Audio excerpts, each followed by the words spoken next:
Halo, assalamualaikum teman-teman. Jumpa lagi dengan saya Ilham Haris. Selamat datang di channel Purnomo The Series. Gimana kabar kalian? Semoga selalu sehat dan baik-baik saja ya.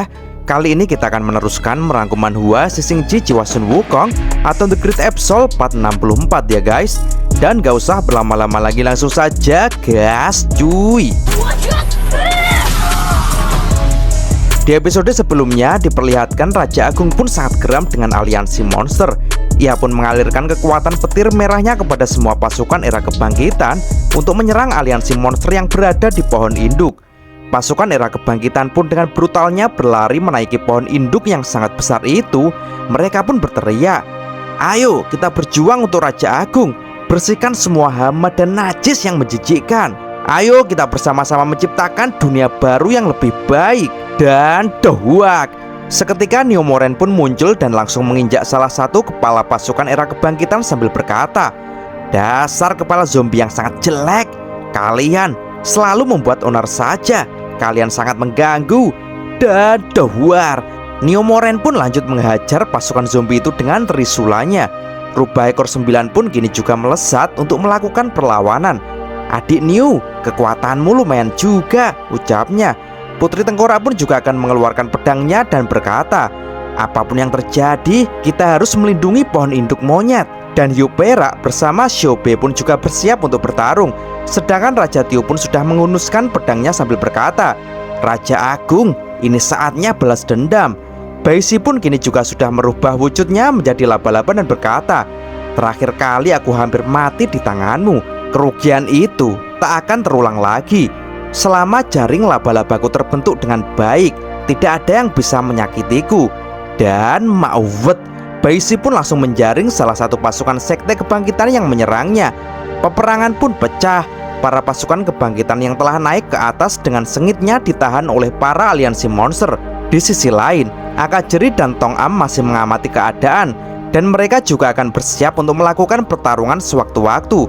Tong Am di situ berkata, "Kita harus melaksanakan rencana alis kuning dengan baik. Kita di sini saja, melindungi pohon induk dan hajar jika zombie itu kemari." Akajeri pun menyahut, "Hehe, apakah kita harus membiarkan Sun Wukong bermain sendirian dengan si brengsek itu? Aku jadi merasa ragu, apakah dia mampu melawannya sendirian."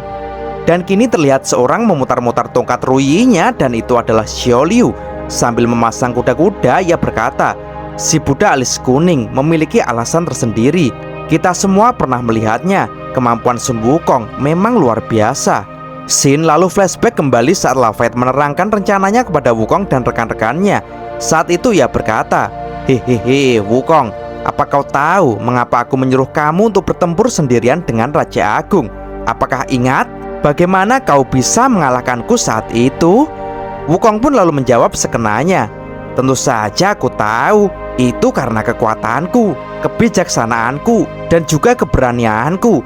Dan aku selalu pantang menyerah dan tak tergoyahkan." Dan Lafayette pun langsung melilik dan berkata, "Hei, omong kosong." Hal itu membuat Wukong pun jadi terdiam dan tampak penasaran. Lafayette lalu berkata lagi, "Pada saat itu, seluruh monyet di pegunungan Kera Terbang menonton langsung pertarungan kita, dan mereka menyoraki dan memberikan semangat kepadamu. Bukankah saat itu kau kewalahan menghadapiku? Tapi dukungan dari seluruh monyet pada saat itu mengubah kekuatanmu, membuatmu berjuang lebih kuat lagi dan mengubah kekalahanmu menjadi kemenangan. Apa kau ingat?" Mendengar perkataan itu, Xiao Liu, Tong Am, dan Akajeri pun terdiam saja dan agak terkejut dengan penjelasan itu. Monster jamur pun di situ jadi bertanya, "Emang ada hal seperti itu?" Dan Pat Kei, si tukang makan, pun menyahut, "Kakak, itu benar."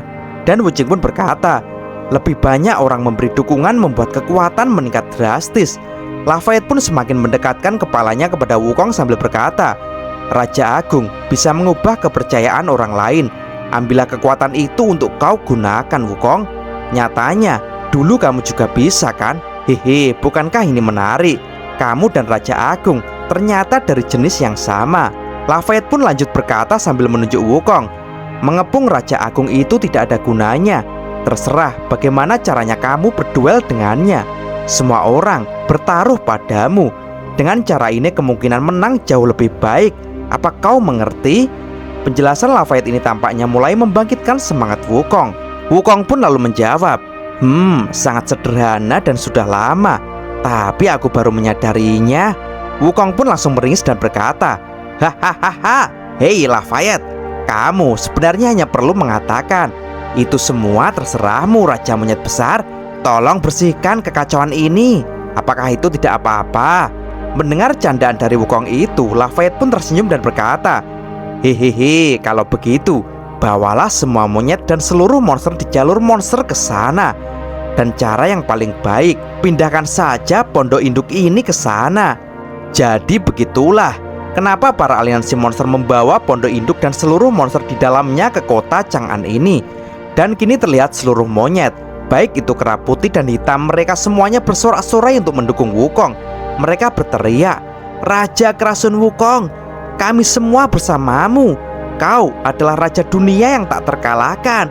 Oh wow, kau idola kami. Raja adalah monster paling tampan. Teriakan para kera itu membuat Wukong pun semakin bersemangat.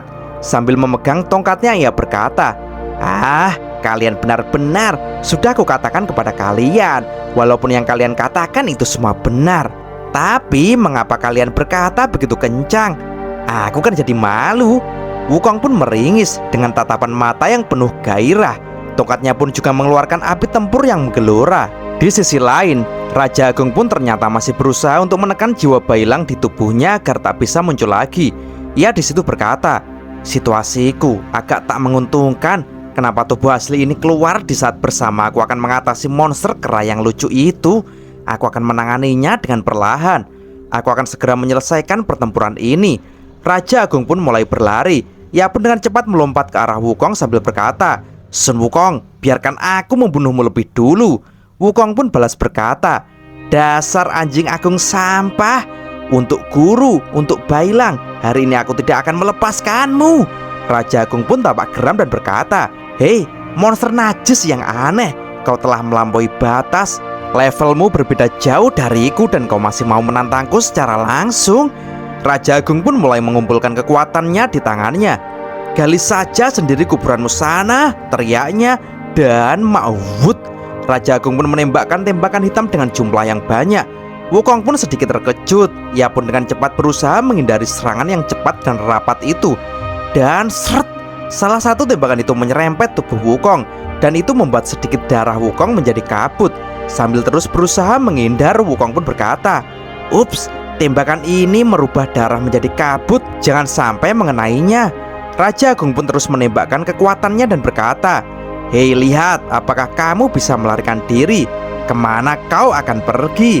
Dan tembakan panah-panah hitam itu pun semakin banyak, membuat Wukong pun jadi kesal karena membuatnya harus terus-terusan menghindar. Dan kini tembakan-tembakan itu semakin berkumpul rapat dan banyak untuk menahan jalan dari Sun Wukong. Wukong pun mulai menyadari bahwa panah-panah itu akan benar-benar mengurung dirinya, dan itu bisa membunuh dirinya. Wukong pun melihat masih ada celah sedikit untuk kabur, dan maksrak, Wukong pun dengan cepat melesat melewati celah yang hampir benar-benar menutup itu. Tapi tiba-tiba saja Wukong kini sudah dihadang oleh Raja Agung. Hei Raja Kera, aku sudah menunggumu lama, ucap Raja Agung. Wukong pun jadi terkejut. Raja Agung dengan wajah kejamnya lanjut berteriak, hei bocah badung, darahmu akan kukuras. Panah raksasa kabut darah, pergilah ke neraka dan mauvet dawar.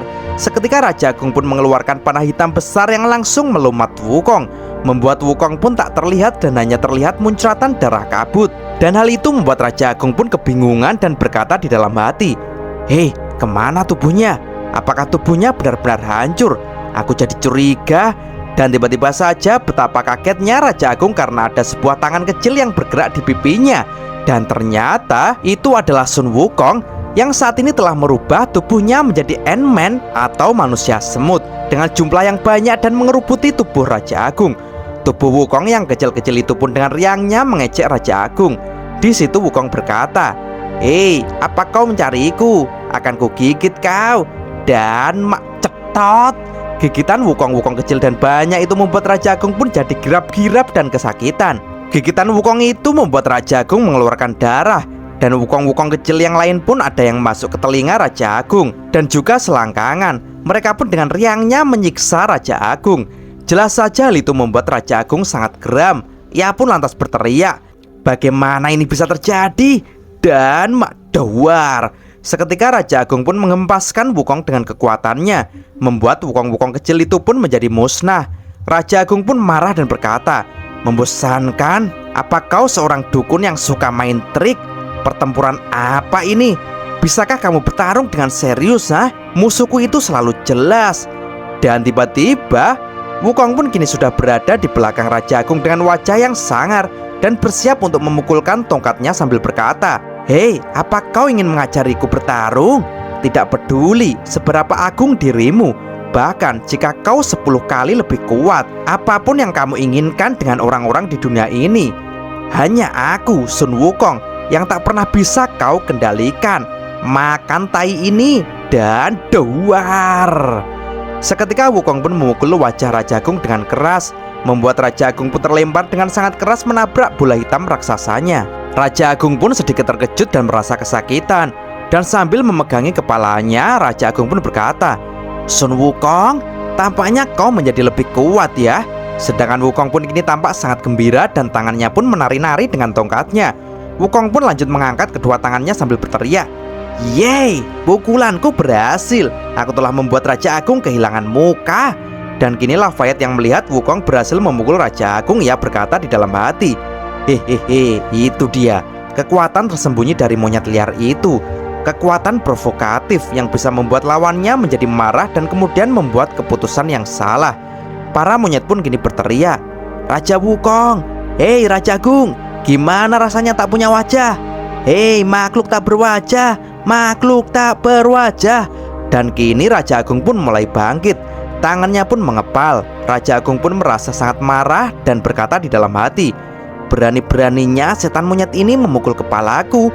Dan maafut, seketika Raja Agung pun melesat untuk menyerang Wukong sambil berkata, "Sialan, akan kubuat kau menyesal. Sun Wukong, kamu dan anak buahmu beraninya menyepelekanku. Hari ini akan kubuat kau." Dan kini tiba-tiba saja Raja Agung berubah lagi menjadi Bailang. Dan di situ Bailang langsung berkata, "Kakak pertama, ini aku di sini lagi." Hal itu membuat Wukong pun terkejut. Sementara kekuatan dari Raja Agung pun kini juga menghilang dari tubuhnya, karena tubuhnya kini berubah menjadi Bailang. Dan ia pun kini terjatuh. Wukong pun berkata, "Bailang." Bailang pun menjawab, "Itu benar, ini aku kak. Setiap kali Raja Agung terkena serangan, maka akan muncul sebuah cahaya memenangkanku. Tapi durasi waktunya sangat pendek." Sambil memperhatikan Bailang, Wukong lalu berkata, "Bailang, kau sedang berusaha mengambil tubuhmu lagi ya? Terus apa tindakanmu?" Bailang pun menjawab, "Kakak, aku ingin langsung melawannya. Kak Wukong, sekarang aku sudah mengerti banyak hal.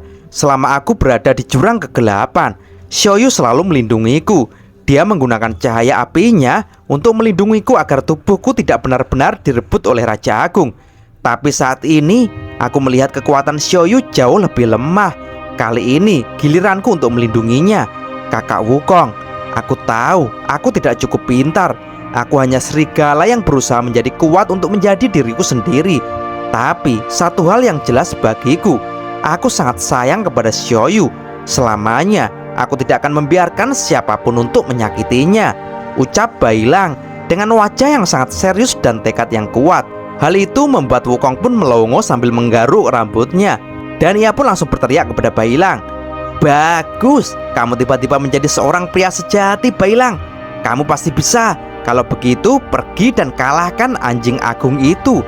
Tapi tiba-tiba saja mak grep, Bailang kini mencekik Wukong. Karena saat ini Bailang telah berubah kembali menjadi Raja Agung. Sambil mencekik Wukong, Raja Agung pun berkata, "Hei, apa kau sadar kalau kau itu sampah? Mau mengalahkanku, ha? Itu hanya mimpi." Tapi lagi-lagi kini terjadi sesuatu pada tubuh Raja Agung. Ia pun lalu segera memegangi wajahnya sambil berkata, "Sialan, nyah kau." Dan mak doang. Seketika Raja Agung pun melemparkan Wukong dengan keras. Dan sambil memegangi kepalanya, Raja Agung pun berkata di dalam hati, "Sun Wukong tak bisa dianggap remeh. Aku harus mengambil keputusan dengan cepat. Karena saat aku berhadapan dengannya, Bailang selalu datang dan mengganggu. Ini sangat berbahaya. Aku harus segera menstabilkan tubuh ini dulu. Aku harus mengistirahatkan tubuhku sebentar dan tidak boleh ada yang menggangguku. Apalagi saat ini Wukong terus menyerangku. Raja Agung pun kini mengalirkan energinya ke bola hitam di bawahnya. Dan tiba-tiba saja bola hitam yang keras itu kini menjadi lembek dan mulai mencair, membuat tangan Raja Agung pun mulai masuk ke dalam bola itu. Dan tak hanya itu, perlahan-lahan seluruh tubuh dari Raja Agung pun mulai memasuki bola hitam itu. Dan kini Raja Agung pun benar-benar masuk di dalam bola hitam itu dan tak terlihat sama sekali jika dilihat dari luar. Bola hitam yang telah dimasuki Raja Agung pun lalu memancarkan energi yang sangat kuat. Energi itu pun lalu mengaliri ke semua bola hitam yang ada. Bola-bola hitam itu pun satu sama lain menjadi tersambung oleh energi petir merah yang sangat kuat. Dan energi itu juga menjalar kemana-mana, melewati para kera dan seluruh pohon induk. Dan khususnya energi itu kemudian merasuki seluruh anggota sekte kebangkitan, termasuk Lafayette di situ. Lafayette pun langsung mengerang dan berkata, kekuatan pikiran melonjak berkali-kali lipat dan masuk ke tubuhku. Oh, tubuhku akan meledak. Di sisi lain, Sun Wukong yang melihat Raja Agung masuk ke bola hitam pun kini ia juga berusaha untuk mengejar Raja Agung. Ia pun berusaha menerobos dan menghancurkan bola hitam itu. Tapi itu tidak bisa dia lakukan. Mata Wukong pun kini lalu waspada karena tiba-tiba muncul energi-energi petir merah yang menyapu dirinya, seolah energi itu tak memperbolehkan Sun Wukong menerobos bola itu.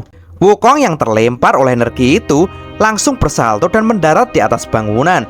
Sambil melihat ke atas, Wukong berkata, "Mengapa bola hitam besar ini tiba-tiba menyerangku?"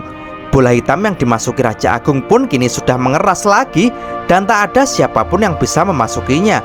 Bahkan bola itu mengeluarkan energi pikiran yang sangat kuat sebagai perlindungan dari bola-bola itu. Wukong pun kini berkata di dalam hati, "Bailang, aku tidak bisa menyusulmu. Kau harus berusaha sekuat mungkin melawan Raja Agung." Dan tiba-tiba saja Wukong pun dikejutkan oleh sesuatu dan magreb. Wukong pun kini disergap oleh pasukan kebangkitan yang telah menjadi zombie dan berkata, "Hei, beraninya kau menyinggung perasaan Raja Agung. Raja Agung adalah sumber kekuatan yang telah memberikan kekuatan yang tak terbatas kepada kami." Wukong yang tercekik pun jadi kesal dan berkata, "Ternyata masih banyak zombie kebangkitan di sini. Sangat menyulitkan." Dan kini terlihat para zombie kebangkitan pun mulai berdatangan untuk menyerbu Sun Wukong. "Bunuh!" teriak mereka. Di sisi lain, Raja Agung pun kini mulai tenggelam di lautan hitam kehampaan semakin dalam dan semakin dalam. Di situ ia berkata, "Luka di dalam tubuhku semakin meningkat. Bahkan ini dapat berlipat ganda karena cahaya dari api Shoyu yang semakin meningkat dan terus memaksaku. Kalau begitu, aku harus segera menyudahi permainan ini, yaitu dengan pertempuran pikiran, fisik, dan kelahiran." Seketika tubuh Raja Agung pun kini terbakar oleh api ungu dan api itu terus membakar tubuh Raja Agung hingga lenyap. Hingga akhirnya kini muncul sebuah kaki dengan sepatu perak dari zaman kuno. Dan ternyata itu adalah Raja Agung, di mana saat ini tubuh Bailang telah berpisah dari dirinya dan kini tubuhnya berubah menjadi tubuh aslinya seperti pada zaman kuno. Ia pun berkata di dalam hati, "Jika kau mengajakku bermain, aku akan segera menyelesaikan permainan ini dengan cepat." Raja Agung pun kini menatap dengan tajam dan serius. Ia pun lalu mulai berdiri dan di hadapannya kini sudah ada seseorang yang berkata, "Raja Agung, sudah lama aku menunggumu. Akhirnya kau datang juga." Dan ternyata itu adalah Bailang yang sudah bersiap untuk melawan Raja Agung di jurang kehampaan. Dan cerita pun bersambung. Oke teman-teman, terima kasih sudah nyimak alur cerita kali ini sampai habis. Semoga teman-teman terhibur. Jangan lupa terus dukung channel ini agar terus berkembang ya. Dan sampai jumpa di episode selanjutnya. Assalamualaikum warahmatullahi wabarakatuh.